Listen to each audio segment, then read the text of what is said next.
श्री बृहस्पतिवार व्रत कथा।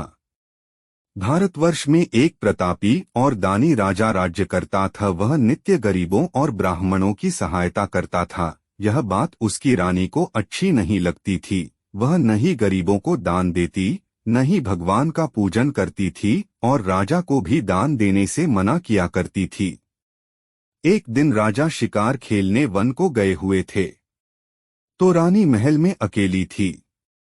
उसी समय बृहस्पति देव साधु वेश में राजा के महल में भिक्षा के लिए गए और भिक्षा मांगी। रानी ने भिक्षा देने से इनकार किया और कहा, हे साधु महाराज, मैं तो दान पुण्य से तंग आ गई हूँ। मेरा पति सारा धन लुटाते रहते हैं।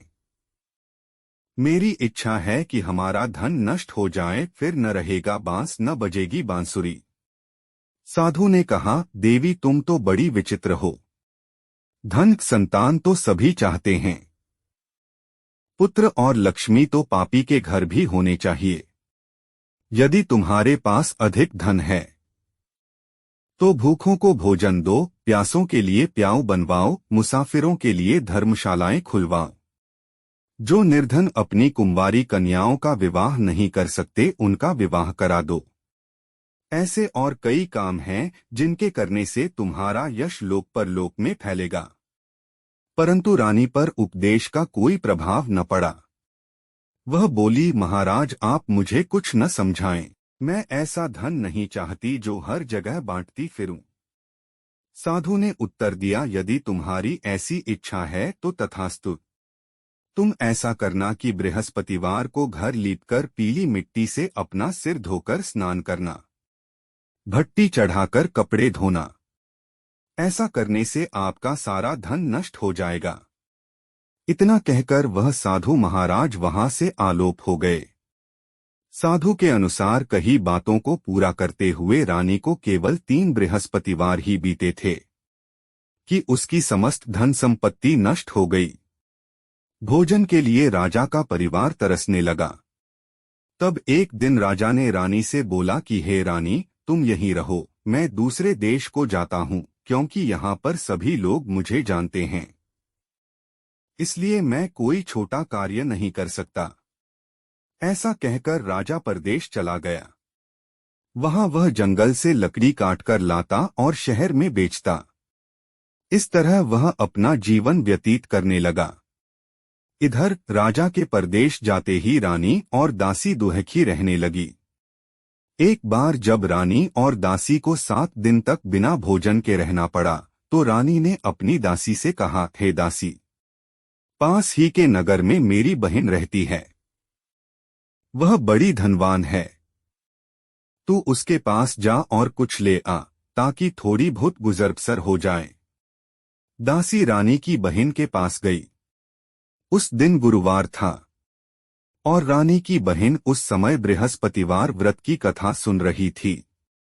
दासी ने रानी की बहन को अपनी रानी का संदेश दिया, लेकिन रानी की बड़ी बहन ने कोई उत्तर नहीं दिया। जब दासी को रानी की बहन से कोई उत्तर नहीं मिला तो वह बहुत दुखी हुई और उसे क्रोध भी आया। दासी ने वापस आकर रानी को सारी बात बता दी। सुनकर रानी ने अपने भाग्य को कोसा। उधर रानी की बहन ने सोचा कि मेरी बहन की दासी आई थी, परंतु मैं उससे नहीं बोली, इससे वह बहुत दुखी हुई होगी। कथा सुनकर और पूजन समाप्त करके वह अपनी बहन के घर आई और कहने लगी, हे बहन, मैं बृहस्पतिवार का व्रत कर रही थी।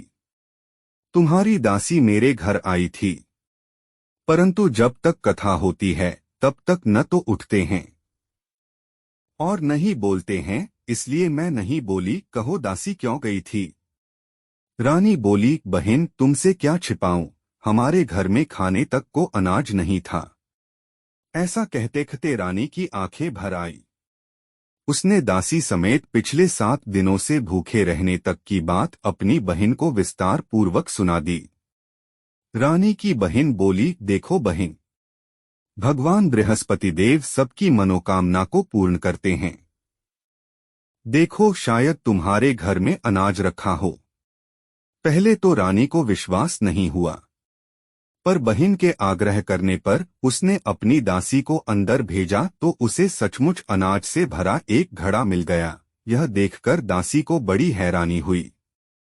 दासी रानी से कहने लगी, हे रानी, जब हमको भोजन नहीं मिलता तो हम व्रत ही तो करते हैं, इसलिए क्यों न इनसे व्रत और कथा की विधि पूछ ली जाए ताकि हम भी व्रत कर सकें। तब रानी ने अपनी बहन से बृहस्पतिवार व्रत के बारे में पूछा। उसकी बहन ने बताया, बृहस्पतिवार के व्रत में चने की दाल और मुनक्का से विष्णु भगवान का केले की जड़ में पूजन करें तथा दीपक जलाएं, व्रत कथा सुनें और पीला भोजन ही करें। इससे बृहस्पति देव प्रसन्न होते हैं। व्रत और पूजन विधि बताकर रानी की बहन अपने घर को लौट गई। 7 दिन के बाद जब गुरुवार आया तो रानी और दासी ने व्रत रखा। घुड़साल में जाकर चना और गुड़ लेकर आईं। फिर उससे केले की जड़ तथा विष्णु भगवान का पूजन किया। अब पीला भोजन कहाँ से आए, इस बात को लेकर दोनों बहुत दुखी थे। चूंकि उन्होंने व्रत रखा था इसलिए बृहस्पति देव उनसे प्रसन्न थे। इसलिए वे एक साधारण व्यक्ति का रूप धारण कर 2 थालों में सुंदर पीला भोजन दासी को दे गए। भोजन पाकर दासी प्रसन्न हुई और फिर रानी के साथ मिलकर भोजन ग्रहण किया। उसके बाद वे सभी गुरुवार को व्रत और पूजन करने लगी। बृहस्पति भगवान की कृपा से उनके पास फिर से धन संपत्ति आ गई, परंतु रानी फिर से पहले की तरह आलस्य करने लगी। तब दासी बोली, देखो रानी, तुम पहले भी इस प्रकार आलस्य करती थी। तुम्हें धन रखने में कष्ट होता था, इस कारण सभी धन नष्ट हो गया और अब जब भगवान बृहस्पति की कृपा से धन मिला है तो तुम्हें फिर से आलस्य होता है। रानी को समझाते हुए दासी कहती है कि बड़ी मुसीबतों के बाद हमने यह धन पाया है, इसलिए हमें दान पुण्य करना चाहिए, भूखे मनुष्यों को भोजन कराना चाहिए और धन को शुभ कार्यों में खर्च करना चाहिए, जिससे तुम्हारे कुल का यश बढ़ेगा, स्वर्ग की प्राप्ति होगी और पितृ प्रसन्न होंगे। दासी की बात मानकर रानी अपना धन शुभ कार्यों में खर्च करने लगी, जिससे पूरे नगर में उसका यश फैलने लगा। बृहस्पतिवार व्रत कथा के बाद श्रद्धा के साथ आरती की जानी चाहिए। इसके बाद प्रसाद बांटकर उसे ग्रहण करना चाहिए। एक दिन राजा दुखी होकर जंगल में एक पेड़ के नीचे आसन जमाकर बैठ गया। वह अपनी दशा को याद करके व्याकुल होने लगा। बृहस्पतिवार का दिन था। एकाएक उसने देखा कि निर्जन वन में एक साधु प्रकट हुए। वह साधु वेश में स्वयं बृहस्पति देवता थे। लकड़हारे के सामने आकर बोले, हे लकड़हारे, इस सुनसान जंगल में तू चिंता मग्न क्यों बैठा है? लकड़हारे ने दोनों हाथ जोड़कर प्रणाम किया और उत्तर दिया, महात्मा जी, आप सब कुछ जानते हैं, मैं क्या कहूं? यह कहकर रोने लगा और साधु को अपनी आत्मकथा सुनाई। महात्मा जी ने कहा, तुम्हारी स्त्री ने बृहस्पति के दिन बृहस्पति भगवान का निरादर किया है, जिसके कारण रुष्ट होकर उन्होंने तुम्हारी यह दशा कर दी। अब तुम चिंता को दूर करके मेरे कहने पर चलो तो तुम्हारे सब कष्ट दूर हो जाएंगे और भगवान पहले से भी अधिक संपत्ति देंगे। तुम बृहस्पति के दिन कथा किया करो। 2 पैसे के चने मुनक्का लाकर उसका प्रसाद बनाओ और शुद्ध जल से लोटे में शक्कर मिलाकर अमृत तैयार करो। कथा के पश्चात अपने सारे परिवार और सुनने वाले प्रेमियों में अमृत व प्रसाद बांटकर आप भी ग्रहण करो। ऐसा करने से भगवान तुम्हारी सब मनोकामनाएं पूरी करेंगे। साधु के ऐसे वचन सुनकर लकड़हारा बोला, हे प्रभो, मुझे लकड़ी बेचकर इतना पैसा नहीं मिलता जिससे भोजन के उपरांत कुछ बचा सकूं। मैंने रात्रि में अपनी स्त्री को व्याकुल देखा है। मेरे पास कुछ भी नहीं जिससे मैं उसकी खबर मंगा सकूं। साधु ने कहा, हे लकड़हारे, तुम किसी बात की चिंता मत करो। बृहस्पति के दिन तुम रोजाना की तरह लकड़ियां लेकर शहर को जाओ। तुमको रोज से दुगुना धन प्राप्त होगा, जिससे तुम भली भांति भोजन कर लोगे तथा बृहस्पति देव की पूजा का सामान भी आ जाएगा। इतना कहकर साधु अंतर्ध्यान हो गए। धीरे धीरे समय व्यतीत होने पर फिर वही बृहस्पतिवार का दिन आया। लकड़हारा जंगल से लकड़ी काटकर किसी शहर में बेचने गया। उसे उस दिन और दिन से अधिक पैसा मिला। राजा ने चना गुड़ आदि लाकर गुरुवार का व्रत किया। उस दिन से उसके सभी क्लेश दूर हुए, परंतु जब दोबारा गुरुवार का दिन आया तो बृहस्पतिवार का व्रत करना भूल गया। इस कारण बृहस्पति भगवान नाराज हो गए। उस दिन उस नगर के राजा ने विशाल यज्ञ का आयोजन किया तथा शहर में यह घोषणा करा दी कि कोई भी मनुष्य अपने घर में भोजन न बनावे न आग जलावे, समस्त जनता मेरे यहाँ भोजन करने आवे। इस आज्ञा को जो न मानेगा उसे फांसी की सजा दी जाएगी। इस तरह की घोषणा संपूर्ण नगर में करवा दी गई। राजा की आज्ञानुसार शहर के सभी लोग भोजन करने गए, लेकिन लकड़हारा कुछ देर से पहुंचा, इसलिए राजा उसको अपने साथ घर लिवा ले गए और ले जाकर भोजन करा रहे थे तो रानी की दृष्टि उस खूंटी पर पड़ी जिस पर उसका हार लटका हुआ था। वह वहां पर दिखाई नहीं दिया। रानी ने निश्चय किया कि मेरा हार इस मनुष्य ने चुरा लिया है। उसी समय सिपाहियों को बुलाकर उसको कारागार में डलवा दिया। जब लकड़हारा कारागार में पड़ गया और बहुत दुखी होकर विचार करने लगा कि न जाने कौन से पूर्व जन्म के कर्म से मुझे यह दुख प्राप्त हुआ है, और उसी साधु को याद करने लगा जो कि जंगल में मिला था। उसी समय तत्काल बृहस्पति देव साधु के रूप में प्रकट हुए और उसकी दशा को देखकर कहने लगे, अरे मूर्ख, तूने बृहस्पति देव की कथा नहीं करी, इस कारण तुझे दुख प्राप्त हुआ है। अब चिंता मत कर, बृहस्पतिवार के दिन कारागार के दरवाजे पर 4 पैसे पड़े मिलेंगे। उनसे तू बृहस्पति देव की पूजा करना, तेरे सभी कष्ट दूर हो जाएंगे। बृहस्पति के दिन उसे 4 पैसे मिले। लकड़हारे ने कथा कही। उसी रात्रि को बृहस्पति देव ने उस नगर के राजा को स्वप्न में कहा, हे राजा, तुमने जिस आदमी को कारागार में बंद कर दिया है वह निर्दोष है। वह राजा है, उसे छोड़ देना। रानी का हार उसी खूंटी पर लटका है। अगर तू ऐसा नहीं करेगा तो मैं तेरे राज्य को नष्ट कर दूंगा। इस तरह रात्रि के स्वप्न को देखकर राजा प्रातःकाल उठा और खूंटी पर हार देखकर लकड़हारे को बुलाकर क्षमा मांगी तथा लकड़हारे को योग्य सुंदर वस्त्राभूषण देकर विदा कर दिया। बृहस्पति देव की आज्ञानुसार लकड़हारा अपने नगर को चल दिया। राजा जब अपने नगर के निकट पहुंचा तो उसे बड़ा आश्चर्य हुआ। नगर में पहले से अधिक बाग, तालाब, कुएं तथा बहुत सी धर्मशाला, मंदिर आदि बन गई हैं। राजा ने पूछा, यह किसका बाग और धर्मशाला हैं? तब नगर के सब लोग कहने लगे, यह सब रानी और बांदी के हैं। तो राजा को आश्चर्य हुआ और गुस्सा भी आया। जब रानी ने यह खबर सुनी कि राजा आ रहे हैं तो उन्होंने बांदी से कहा कि हे दासी, देख राजा हमको कितनी बुरी हालत में छोड़ गए थे। हमारी ऐसी हालत देखकर वह लौट न जाएं। इसलिए तू दरवाजे पर खड़ी हो जा। आज्ञानुसार दासी दरवाजे पर खड़ी हो गई। राजा आए तो उन्हें अपने साथ लिवा लाई। तब राजा ने क्रोध करके अपनी रानी से पूछा कि यह धन तुम्हें कैसे प्राप्त हुआ है? तब उन्होंने कहा, हमें यह सब धन बृहस्पति देव के इस व्रत के प्रभाव से प्राप्त हुआ है। राजा ने निश्चय किया कि 7 रोज बाद तो सभी बृहस्पति देव का पूजन करते हैं, परंतु मैं प्रतिदिन दिन में 3 बार कहानी तथा रोज व्रत किया करूंगा। अब हर समय राजा के दुपट्टे में चने की दाल बंधी रहती तथा दिन में 3 बार कहानी कहता। एक रोज राजा ने विचार किया कि चलो अपनी बहन के यहाँ हो आवें। इस तरह निश्चय कर राजा घोड़े पर सवार हो अपनी बहन के यहाँ को चलने लगा।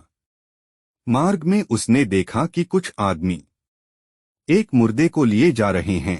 उन्हें रोककर राजा कहने लगा, अरे भाइयों, मेरी बृहस्पति देव की कथा सुन लो। वे बोले, लो, हमारा तो आदमी मर गया है, इसको अपनी कथा की पड़ी है। परंतु कुछ आदमी बोले, अच्छा कहो, हम तुम्हारी कथा भी सुनेंगे। राजा ने दाल निकाली और जब कथा आधी हुई थी कि मुर्दा हिलने लग गया, और जब कथा समाप्त हो गई तो राम राम करके मनुष्य उठकर खड़ा हो गया। आगे मार्ग में उसे एक किसान खेत में हल चलाता मिला। राजा ने उसे देख और उससे बोले, अरे भैया, तुम मेरी बृहस्पतिवार की कथा सुन लो। किसान बोला, जब तक मैं तेरी कथा सुनूंगा तब तक 4 हरिया जोत लूंगा। जा अपनी कथा किसी और को सुनाना। इस तरह राजा आगे चलने लगा। राजा के हटते ही बैल पछाड़ खाकर गिर गए तथा किसान के पेट में बड़ी जोर का दर्द होने लगा। उस समय उसकी माँ रोटी लेकर आई। उसने जब यह देखा तो अपने पुत्र से सब हाल पूछा और बेटे ने सभी हाल कह दिया। तो बुढ़िया दौड़ी दौड़ी उस घुड़सवार के पास गई और उससे बोली कि मैं तेरी कथा सुनूंगी, तू अपनी कथा मेरे खेत पर चलकर ही कहना। राजा ने बुढ़िया के खेत पर जाकर कथा कही, जिसके सुनते ही वह बैल उठ खड़ हुए तथा किसान के पेट का दर्द भी बंद हो गया। राजा अपनी बहन के घर पहुंचा। बहन ने भाई की खूब मेहमानी की। दूसरे रोज प्रातःकाल राजा जगा तो वह देखने लगा कि सब लोग भोजन कर रहे हैं। राजा ने अपनी बहन से कहा, ऐसा कोई मनुष्य है जिसने भोजन नहीं किया हो, मेरी बृहस्पतिवार की कथा सुन ले। बहन बोली, हे भैया, यह देश ऐसा ही है कि पहले यहाँ लोग भोजन करते हैं, बाद में अन्य काम करते हैं। अगर कोई पड़ोस में हो तो देखाऊं। वह ऐसा कहकर देखने चली गई, परंतु उसे कोई ऐसा व्यक्ति नहीं मिला जिसने भोजन न किया हो। आठ वह एक कुम्हार के घर गई जिसका लड़का बीमार था। उसे मालूम हुआ कि उनके यहाँ 3 रोज से किसी ने भोजन नहीं किया है। रानी ने अपने भाई की कथा सुनने के लिए कुम्हार से कहा। वह तैयार हो गया। राजा ने जाकर बृहस्पतिवार की कथा कही, जिसको सुनकर उसका लड़का ठीक हो गया। अब तो राजा की प्रशंसा होने लगी। एक रोज राजा ने अपनी बहन से कहा कि हे बहन, हम अपने घर को जाएंगे, तुम भी तैयार हो जाओ। राजा की बहन ने अपनी सास से कहा। सास ने कहा, हाँ चली जा, परंतु अपने लड़कों को मत ले जाना, क्योंकि तेरे भाई के कोई औलाद नहीं है। बहन ने अपने भैया से कहा, हे भैया, मैं तो चलूंगी पर कोई बालक नहीं जाएगा। राजा बोला, जब कोई बालक नहीं चलेगा तब तुम ही क्या करोगी। बड़े दुखी मन से राजा अपने नगर को लौट आया।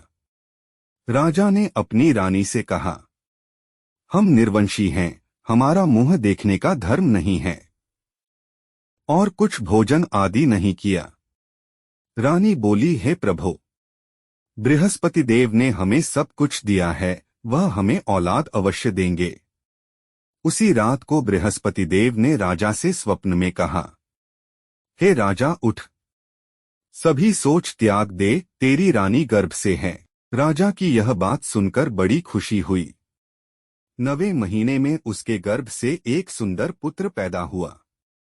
तब राजा बोला, हे रानी, स्त्री बिना भोजन के रह सकती है, पर बिना कहे नहीं रह सकती। जब मेरी बहन आवे तुम उससे कुछ कहना मत। रानी ने सुनकर हाँ कर दिया। जब राजा की बहन ने यह शुभ समाचार सुना तो वह बहुत खुश हुई तथा बधाई लेकर अपने भाई के यहाँ आई। तभी रानी ने कहा, घोड़ा चढ़कर तो नहीं आई, गधा चढ़ी आई। राजा की बहन बोली, भाभी, मैं इस प्रकार न कहती तो तुम्हें औलाद कैसे मिलती।